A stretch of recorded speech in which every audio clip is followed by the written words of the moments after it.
Hello दोस्तों, welcome back to the channel Srishti study point. और आज हम पढ़ेंगे भारत के जो अंतर्राष्ट्रीय संबंध है वो दूसरे देशों के साथ कैसे हैं, इस विषय में बात करेंगे। क्योंकि इससे संबंधित एक क्वेश्चन जो है, एक से ज़्यादा भी आ जाते हैं करंट अफेयर में हमारे एग्ज़ाम में। मैं बात कर रही हूँ वनडे एग्ज़ाम की, और इस समय जो सबसे ज़्यादा निकट में एग्ज़ाम है वो है यूपी पीसीएस का 2023 का प्री का जो एग्ज़ाम है वो। उसी के कंसर्न में मैं आपको बता रही हूँ। आप लोगों ने पढ़ तो लिया होगा, लेकिन इसको पढ़ने पर आपका रिवीजन हो जाएगा, इसलिए मैं ये वीडियो लेके आई हूँ। और ये थंबनेल में आप देख ही लिया होगा ये किसके पेजेस हैं। तो ये जो पेजेस हैं वो घटना चक्र की जो दृष्टि की बुक है, उसकी जो करंट अफेयर की अभी लेटेस्ट बुक आई है, उसके ये मैंने यहाँ से कुछ पॉइंट लिए हैं। ठीक है दोस्तों, तो चलिए दोस्तों, देरी ना करते हुए शुरू करते हैं कि भारत के दूसरे देशों के साथ अंतर्राष्ट्रीय संबंध कैसे हैं। वीडियो अच्छी लगे दोस्तों लाइक कीजिएगा, चैनल पर नए हो तो सब्सक्राइब कीजिएगा। सबसे पहले यहाँ पे बात करते हैं भारत और जापान की। भारत और जापान के आपस में कैसे संबंध है, तो देखिए यहाँ पे।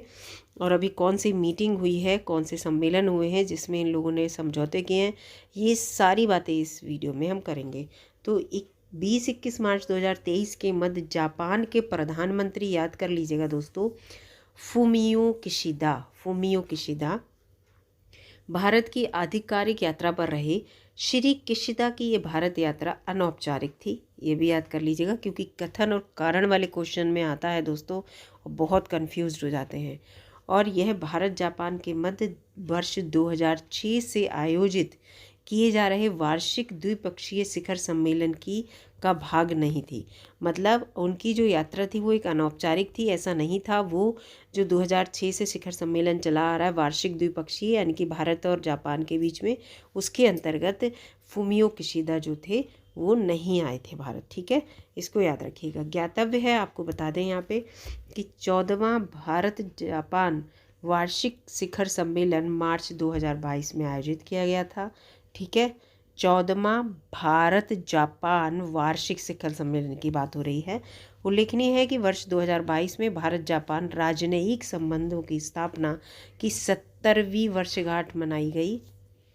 ठीक है दोस्तों, यहाँ पर ये और दिया है कि जो भारत है वो G20 का अध्यक्ष है इस बार 2023 में, और जापान G7 का अध्यक्ष है। G20 का अध्यक्ष भारत है और G7 का अध्यक्ष जापान है। उल्लेखनीय है कि राष्ट्राध्यक्षों और शासन प्रमुखों की 18वीं G20 शिखर सम्मेलन 9 से 10 सितंबर के दौरान 2023 की बात हो रही है, ये नई दिल्ली में आयोजित होगा। तो G20 जो शिखर सम्मेलन है भारत अध्यक्षता कर रहा है, 18वें नंबर का शिखर सम्मेलन है, इसका आयोजन दिल्ली में किया जाएगा। जबकि G7 शिखर सम्मेलन 2023 का जो है वो 19 से 21 मई के बीच 2023 में हिरोशिमा जापान में आयोजित होगा। हिरोशिमा नागासाकी आप जानते होंगे। इस यात्रा के दौरान 2023 को भारत जापान पर्यटन वर्ष के रूप में मनाने की भी घोषणा की है। ठीक है, इस यात्रा के दौरान ये जो 2023 है वो भारत जापान पर्यटन वर्ष के रूप में मनाया जाएगा। अब बात करते हैं भारत और ऑस्ट्रेलिया की, कि भारत और ऑस्ट्रेलिया के बीच कौन से संबंध स्थापित हुए हैं। तो 8 से 11 मार्च 2023 के मध्य ऑस्ट्रेलिया के प्रधानमंत्री एंथोनी अल्बनीज, ठीक है, इनके प्रधानमंत्री जो थे वो थे फूमियो किशिदा जापान के हैं, और ऑस्ट्रेलिया के जो हैं वो एंथोनी अल्बनीज हैं। एंथोनी अल्बनीज ने भारत की राजकीय यात्रा संपन्न की। मई 2022 में ऑस्ट्रेलिया के प्रधानमंत्री का पद ग्रहण करने के बाद श्री अल्बनीज की ये भारत की पहली आधिकारिक यात्रा थी। 8 मार्च 2023 को होली के दिन श्री अल्बनीज अपनी भारत यात्रा पर अहमदाबाद और गुजरात पहुंचे। ये क्वेश्चन यहाँ पे होली के दिन वाला आ सकता है। ठीक है, होली के दिन। तो ऑस्ट्रेलिया के जो प्रधानमंत्री थे श्री अल्बनीज, वो अहमदाबाद गुजरात में थे उस समय। 9 मार्च 2023 को श्री अल्बनीज प्रधानमंत्री नरेंद्र मोदी के साथ अहमदाबाद के नरेंद्र मोदी स्टेडियम में भारत और ऑस्ट्रेलिया के मध्य खेले गए बॉर्डर गावस्कर ट्रॉफी के चौथे और अंतिम टेस्ट मैच के दौरान वहां पे उपस्थित भी थे। 9 मार्च 2023 को ही श्री अल्बनीज़ ने मुंबई का दौरा किया। 10 मार्च 2023 को दोनों देशों के प्रधानमंत्रियों के मध्य नई दिल्ली में प्रथम भारत राष्ट्र ऑस्ट्रेलिया का वार्षिक शिखर सम्मेलन, जो कि जापान के साथ इनका हमेशा होता रहता है, ऑस्ट्रेलिया के साथ पहला वार्षिक जो शिखर सम्मेलन हुआ वो हुआ, जबकि जापान के साथ इनके शिखर सम्मेलन जो हैं वो हमेशा आयोजित होते रहते हैं। और जो 14वां भारत का जापान का जो शिखर सम्मेलन था वो आयोजित हुआ था, लेकिन ऑस्ट्रेलिया का ये पहला था। ठीक है, प्रथम भारत ऑस्ट्रेलिया वार्षिक शिखर सम्मेलन आयोजित किया गया।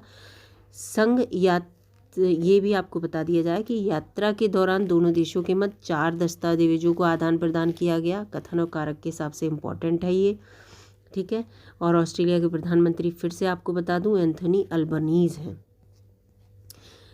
4 कौन कौन से हैं इसमें पूरा लिखा है। ऑडियो विजुअल समझौता, दूसरा है खेलों के सहयोग पे समझौता ज्ञापन, नवाचार में सहयोग बढ़ाने हेतु भारत में अटल इनोवेशन मिशन तथा ऑस्ट्रेलिया के राष्ट्रमंडल वैज्ञानिक एवं औद्योगिक संगठन के बद्ध आशय पत्र, और 2 कार्यबलों माने कि सोलर टास्क फोर्स और हरित हाइड्रोजन टास्क, इनकी स्थापना करना। सोलर टास्क फोर्स और हरित हाइड्रोजन टास्क फोर्स, ये इम्पोर्टेंट है।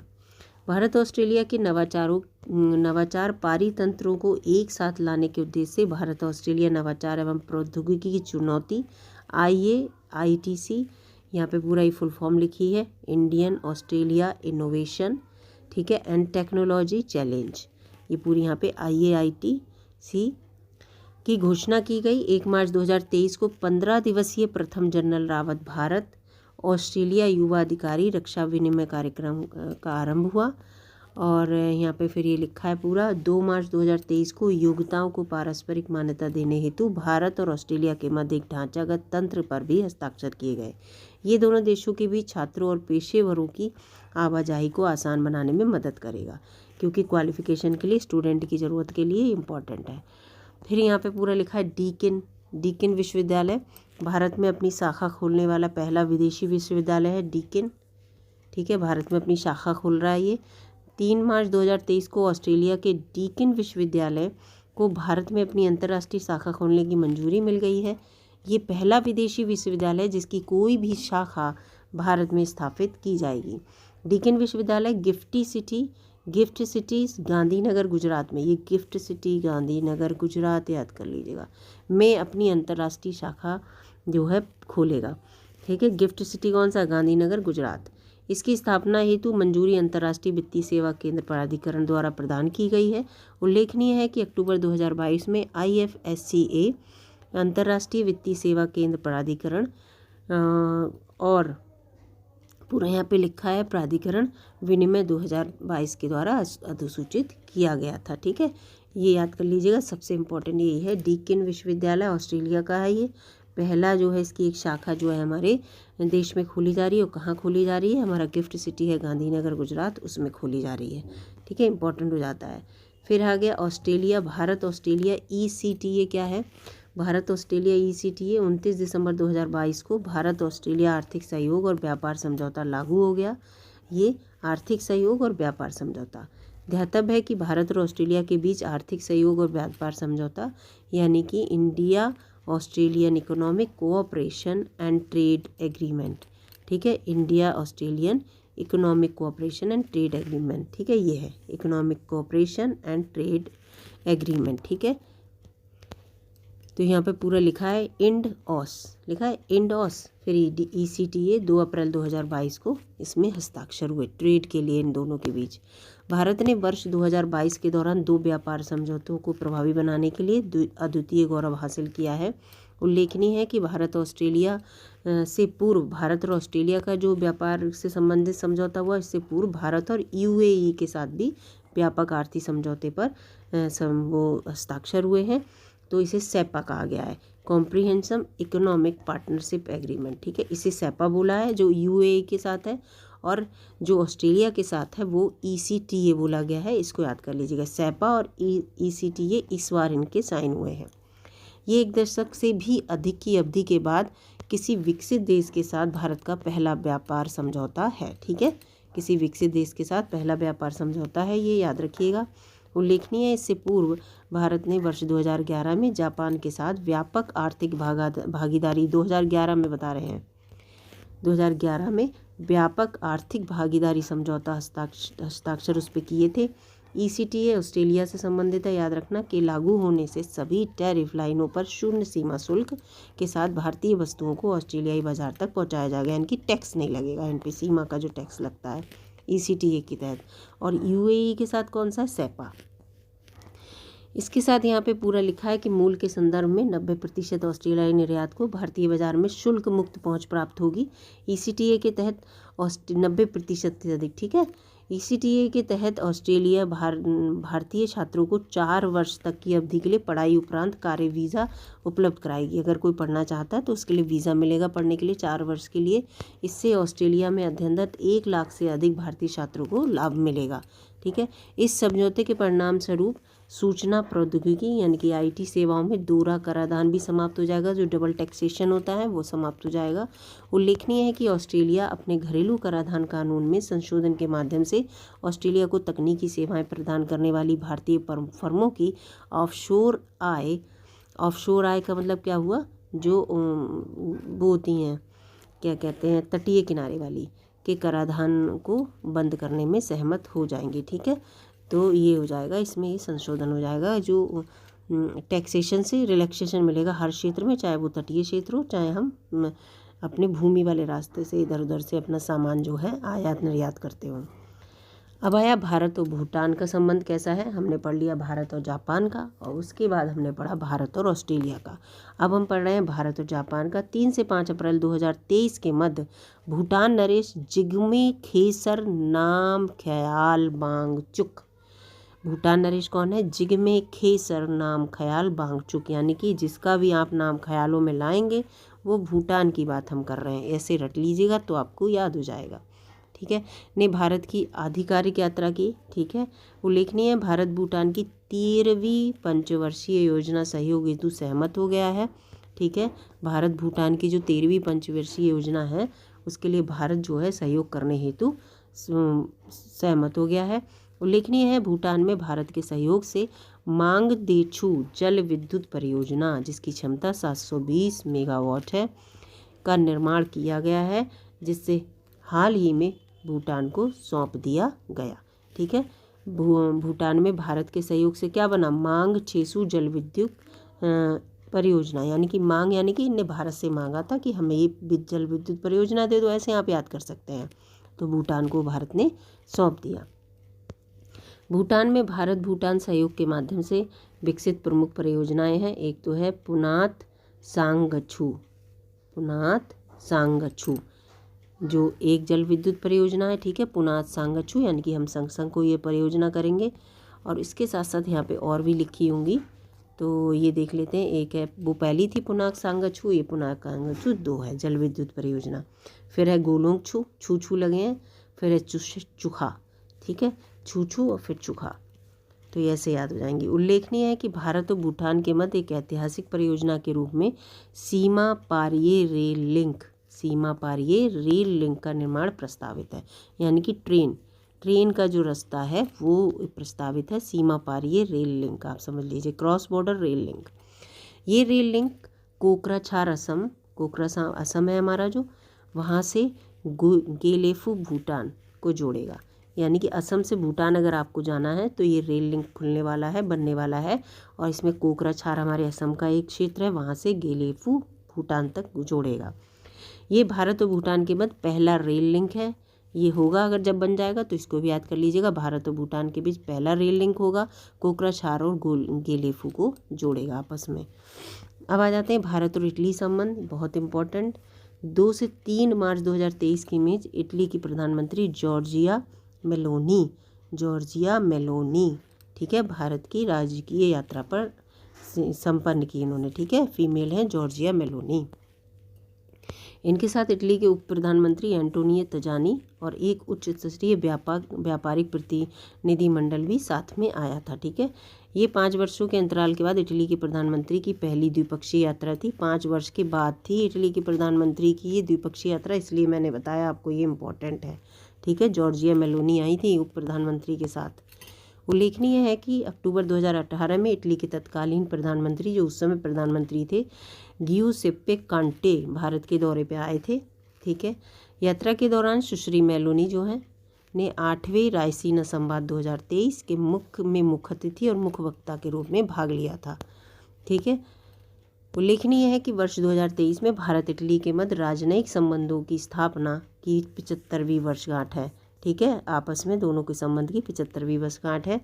यात्रा के दौरान दोनों देशों के प्रधानमंत्रियों ने भारत इटली संबंधों के रणनीति भागीदारी के स्तर पर उन्नत करने का निर्णय लिया। यात्रा के दौरान कुछ महत्वपूर्ण परिणाम जो सामने आए वो ये आए, ये लिखा है देखो। विज्ञान प्रौद्योगिकी अकादमिक स्तंभ के अंतर्गत इटली भारत प्रशांत सामुदायिक पहल यानी कि IPOI, Indian Pacific ocean initiative. ठीक है। प्रवासन एवं गतिशीलता, माइग्रेशन एंड मोबिलिटी, इसके ऊपर Bharat Italy startup bridge, Bharat Italy startup bridge बहुत इंपॉर्टेंट है ये। ठीक है। रविंद्र भारती विश्वविद्यालय कोलकाता और कोलकाता स्थित इटली के वाणिज्य दूतावास के बीच MOU, यानी कि जो कोलकाता का है और कोलकाता में इटली का जो वाणिज्य दूतावास है उसके बीच में क्या हुआ, MOU साइन हुआ। अब भारत और जर्मनी के बीच क्या संबंध है ये भी पढ़ लेते हैं। इस समय हुए संबंध का मतलब इस साल की बात कर रहे हैं हम लोग। 25 से 26 फरवरी 2023 के मध्य जर्मनी के चांसलर ओलाफ शोल्ज, जर्मनी के चांसलर कौन है, ओलाफ शोल्ज ने भारत की राजकीय यात्रा संपन्न की। अपनी भारत यात्रा पर 25 फरवरी को नई दिल्ली पहुंचने के बाद उन्होंने 26 फरवरी 2023 को बेंगलुरु का दौरा किया, जर्मनी वालों ने। वर्तमान भूमिका जर्मन चांसलर, ये चांसलर थे ना, श्री शोल्फ की ये पहली भारत यात्रा थी। ठीक है। शोल्फ जो थी वो पहली भारत यात्रा थी।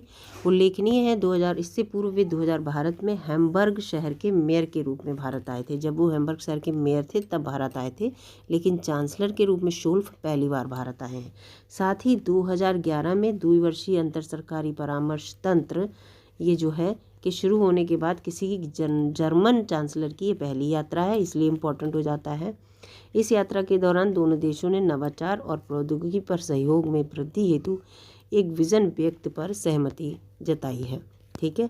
इसके साथ साथ अब भारत मिस्र के संबंध में आ जाते हैं। भारत मिस्र के बारे में देखते हैं कि 24 से 27 जनवरी के बीच 2023 की बात हो रही है। मिस्र के राष्ट्रपति अब्देल फतेह अल सीसी भारत की राजकीय यात्रा पर थे 24 से 27 जनवरी। तो इसका मतलब इसके बीच में कौन होगा, 26 जनवरी होगा दोस्तों, याद रखना। तो अब्देल फतेह अल सीसी कहाँ के थे, मिस्र के थे। ये भारत के साथ इनकी दूसरी यात्रा थी। उल्लेखनीय इससे पूर्व श्री सीसी अक्टूबर 2015 में तीसरे भारत अफ्रीका फोरम समिट में भाग लेने के लिए 2016 में राजकीय यात्रा पर आए थे। 2016 में आए थे। ठीक है। भारत अफ्रीका फोरम समिट जो था उसमें। अब जो आए थे वो 24 से 27 जनवरी को आए थे। तो ये इम्पोर्टेंट हो जाता है क्योंकि ये 34वें गणतंत्र दिवस 74वें गणतंत्र दिवस पर हमारे यहाँ मुख्य अतिथि थे अल सीसी। ये इम्पोर्टेंट है। ठीक है। ये पहला अवसर था कि गणतंत्र दिवस के अवसर पर मिस्र के राष्ट्रपति को मुख्य अतिथि के रूप में आमंत्रित किया गया था।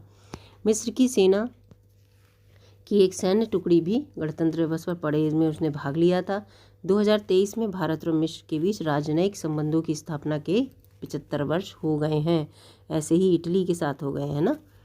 इसके साथ साथ यहाँ इटली तो था, उससे पहले इटली के साथ हो गए हैं पूरे 75 वर्ष, है ना। इटली के साथ हो गए पूरे 75 वर्ष, है ना। यहाँ पे लिखा है ये पूरे 75 वर्ष हो गए। 75वीं वर्षगांठ थी राजनयिक संबंधों में।